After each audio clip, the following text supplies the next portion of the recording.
ಸೊಪ್ಪಿನ ಬಜ್ಜಿ ರೆಡಿ ಆಯಿತು. ಇವಾಗ ಇದು ಬಿಸಿ ಬಿಸಿ ರೊಟ್ಟಿಗೆ ಚಪಾತಿಗೆ ಹಾಕಿ ತಿಂತಾ ಇದ್ರೆ ಒಂದು ಚಪಾತಿ 2 ಚಪಾತಿ ತಿನ್ನೋದಕ್ಕೆ ಒಂದು 3 ಚಪಾತಿ ತಿನ್ಬೋದು, ಅಷ್ಟು ಟೇಸ್ಟ್ ಚೆನ್ನಾಗಿರುತ್ತೆ. ಹಾಗಾಗಿ ಈ ತರ ಮಾಡ್ಕೊಳ್ಳಿ ನೀವು, ತುಂಬಾ ಸೂಪರ್ ಆಗಿರುತ್ತೆ. ಮೆಂತ್ಯ ಸೊಪ್ಪಿನ ಬಜ್ಜಿ ರೆಡಿ. ಹಲೋ, ಹಾಯ್, ನಮಸ್ಕಾರ ಕರ್ನಾಟಕ. ಎಲ್ಲರೂ ಚೆನ್ನಾಗಿದ್ದೀರಾ ಅಂತ ಭಾವಿಸ್ತೀನಿ. ಇವತ್ತೊಂದು ನಾನು ಮೆಂತ್ಯ ಸೊಪ್ಪೊಂದು ಬಜ್ಜಿ ಮಾಡೋಣ ಅಂದ್ಕೊಂಡಿದ್ದೀನಿ.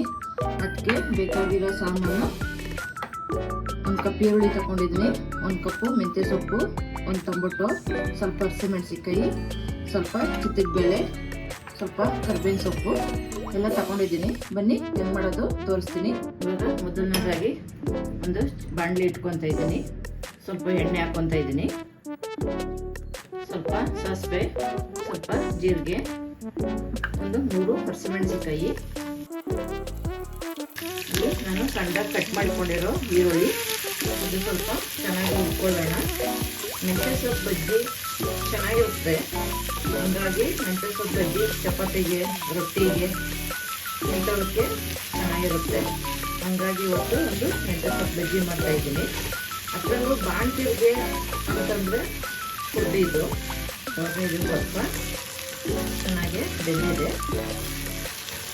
ಸ್ವಲ್ಪ ಹಸಿ ಸ್ಮೆಲ್ಲು ಹೋಗೋವರೆಗೂ ಸ್ವಲ್ಪ ಹುರ್ಕೊಂಡ್ರೆ ಸಾಕು. ಇದು ಈಗ ಸ್ವಲ್ಪ ಅದು ಈರುಳ್ಳಿ ಹಸಿ ಸ್ಮೆಲ್ ಹೋಗಿದೆ.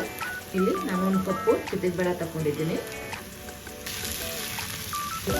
ಸ್ವಲ್ಪ ಕರ್ಬೇವಿನ ಸೊಪ್ಪು ನಾನು ಅಮ್ಮಲ್ಲಿ ಹಾಕ್ಕೊತಾ ಇದ್ದೀನಿ, ಎಣ್ಣೆಗೆ ಹಾಕಿಲ್ಲ. ಯಾಕೆಂದರೆ ಎಣ್ಣೆಗೆ ಫ್ರೈ ಆದರೆ ಅದು ತಿನ್ನೋಕ್ಕೆ ಚೆನ್ನಾಗಿರಲ್ಲ. ಹಾಗಾಗಿ ಕರ್ಬೇವಿನ ಸೊಪ್ಪು ಎಣ್ಣೆ ಹಾಕ್ತಾನೆ ಹಂಗೆ ಹಾಕ್ಕೊಂಡ್ರೆ ಅದು ಕರ್ಬೇವಿನ ಸೊಪ್ಪು ಜೊತೆ ತಿನ್ಕೋಬೋದು, ಚೆನ್ನಾಗಿರುತ್ತೆ. ಇಲ್ಲಿ 1 ಕಪ್ಪು ಮೆಂತ್ಯ ಸೊಪ್ಪು ಹಾಕ್ಕೊತಾ ಇದ್ದೀನಿ. ಮೆಂತ್ಯ ಸೊಪ್ಪು ಸ್ವಲ್ಪ ಎಣ್ಣೆಲೇ ಚೆನ್ನಾಗಿ ಫ್ರೈ ಮಾಡ್ಕೋಬೇಕು. ಹಾಗಾಗಿ ಮೆಂತ್ಯ ಸೊಪ್ಪು ಸ್ವಲ್ಪ ಎಣ್ಣೆಲೇ ಚೆನ್ನಾಗಿ ಫ್ರೈ ಮಾಡ್ಕೊಳ್ಳಿ, ಅಂದರೆ ಮೆಂತ್ಯ ಸೊಪ್ಪು ಕೈ ಬಂದುಬಿಡುತ್ತೆ. ನೀಟಾಗೆಲ್ಲ ಎಣ್ಣೆಲೇ ಫ್ರೈ ಆಗಲಿ. ನೀಟಾಗಿ ಉಟ್ಕೊಂಡಾದ್ಮೇಲೆ ಒಂದು ಸಣ್ಣದಾಗಿ ಹಚ್ಚಿಟ್ಕೊಂಡದ್ದು 1 ಟೊಮೊಟೊ ತಗೊಂಡಿದ್ದೀನಿ. ರುಚಿಗೆ ತಕ್ಕಷ್ಟು ಉಪ್ಪು, ಖಾರಕ್ಕೆ ತಕ್ಕಷ್ಟು ಚಿಲ್ಲಿ ಪೌಡ್ರು 1 ಸ್ಪೂನ್ ಹಾಕ್ಕೊಂಡಿದ್ದೀನಿ ನಾನು. ಸ್ವಲ್ಪ ಅರಿಶಿನ ಪುಡಿ, ಜೀರಿಗೆ ಪೌಡರು, ಯಾಕೆಂದರೆ ಒಗ್ಗರಣೆಗೂ ನಾವು ಸ್ವಲ್ಪ ಜೀರಿಗೆ ಹಾಕಿರ್ತೀವಿ. ಇವಾಗ ಸ್ವಲ್ಪ ಪುಡಿ ಹಾಕ್ಕೊಂಡ್ರೆ ಸಾಕು, ಜೀರಿಗೆ ಪುಡಿ. ಸ್ವಲ್ಪ ಹಿಂಗೆ ಹಾಕ್ಕೊತಾ ಇದ್ದೀನಿ. ಇವಾಗ ಇದೆಲ್ಲ ಮಿಕ್ಸ್ ಮಾಡ್ಕೊಳ್ಳೋಣ. ಇದೆಲ್ಲ ಮಿಕ್ಸ್ ಆಗಿದೆ. ಇನ್ನು ಸ್ವಲ್ಪ ಸಣ್ಣ ಉರಿಲಿ ಬೇಯಿಸ್ಕೊಳ್ಳೋಣ.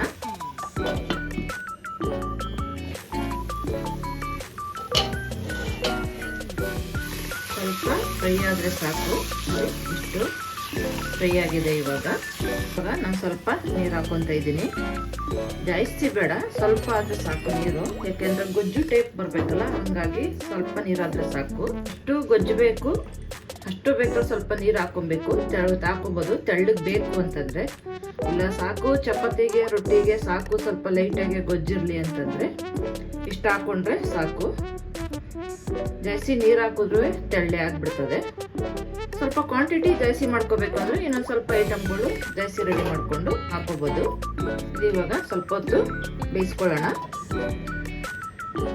ಇದು ಬೆಂದಿದೆ, ಇಷ್ಟು ಇದ್ರೆ ಸಾಕು ಗಟ್ಟಿಗೆ. ಇಲ್ಲಿ ನಾನು 1 ಕಪ್ಪು ಕಡಲೆಪಪ್ಪುದು ಪುಡಿ ಮಾಡ್ಕೊಂಡಿರೋದು ಕಲಸಿ ಹಾಕ್ಕೊತಾ ಇದ್ದೀನಿ. ಕಡಲೆಪಪ್ಪುದು ಅದು ಮನೇಲೆ ಪುಡಿ ಮಾಡಿಕೊಂಡು ಇಟ್ಕೊಂಡು ನಾನು ಮಾಡಿಕೊಂಡಿರೋದು ಅದನ್ನ ಹಾಕ್ಕೊಂಡಿದ್ದೀನಿ. ನಿಮ್ಗೆ ಬೇಕು ಅಂದರೆ ಕಡಲೆ ಹಿಟ್ಟದ್ದು ಹಾಕೋಬೋದು. ಕಡಲೆಪಪ್ಪುದು ಪುಡಿ ಅದು ಸ್ವಲ್ಪ ಕಲಸಿ ಹಾಕ್ಕೊಂಡ್ರೆ ಸಾಗು ಸ್ವಲ್ಪ ಗಟ್ಟಿಗೆ ಚೆನ್ನಾಗಿ ಬರುತ್ತೆ. ಹಾಗಾಗಿ ನಾನು ಅದನ್ನು ಸ್ವಲ್ಪ ಹಾಕ್ಕೊಂಡಿದ್ದೀನಿ. ಸ್ವಲ್ಪ ಕೊತ್ತಂಬರಿ ಸೊಪ್ಪು ಹಾಕ್ಕೊತಾ ಇದ್ದೀನಿ. ನೋಡಿದ್ರಲ್ಲ, ಮೆಂತ್ಯ ಸೊಪ್ಪಿನ ಬಜ್ಜಿ ರೆಡಿಯಾಗಿದೆ. ಸೊಪ್ಪಿನ ಬಜ್ಜಿ ರೆಡಿ ಆಯಿತು. ಇವಾಗ ಇದು ಬಿಸಿ ಬಿಸಿ ರೊಟ್ಟಿಗೆ ಚಪಾತಿಗೆ ಹಾಕೋ ತಿಂತಾ ಇದ್ರೆ 1 ಚಪಾತಿ 2 ಚಪಾತಿ ತಿನ್ನೋದಕ್ಕೆ ಒಂದು 3 ಚಪಾತಿ ತಿನ್ಬೋದು, ಅಷ್ಟು ಟೇಸ್ಟ್ ಚೆನ್ನಾಗಿರುತ್ತೆ. ಹಾಗಾಗಿ ಈ ಥರ ಮಾಡ್ಕೊಳ್ಳಿ ನೀವು, ತುಂಬ ಸೂಪರಾಗಿರುತ್ತೆ. ಮೆಂತ್ಯ ಸೊಪ್ಪಿನ ಬಜ್ಜಿ ರೆಡಿ. ಇವಾಗ ಮೆಂತ್ಯ ಸೊಪ್ಪು ಬಜ್ಜಿ ರೆಡಿ. ನೋಡಿ, ನಾನು ರೊಟ್ಟಿ ಮಾಡ್ಕೊಂಡಿದ್ದೀನಿ. ರೊಟ್ಟಿಗೆ ಮೆಂತ್ಯ ಸೊಪ್ಪು ಬಜ್ಜಿ ರೆಡಿ ಮಾಡ್ಕೊಂಡಿದ್ದೀನಿ. ಇವಾಗ ನೋಡೋಣ ಹೆಂಗೆ ಬರುತ್ತೆ ಅಂತ.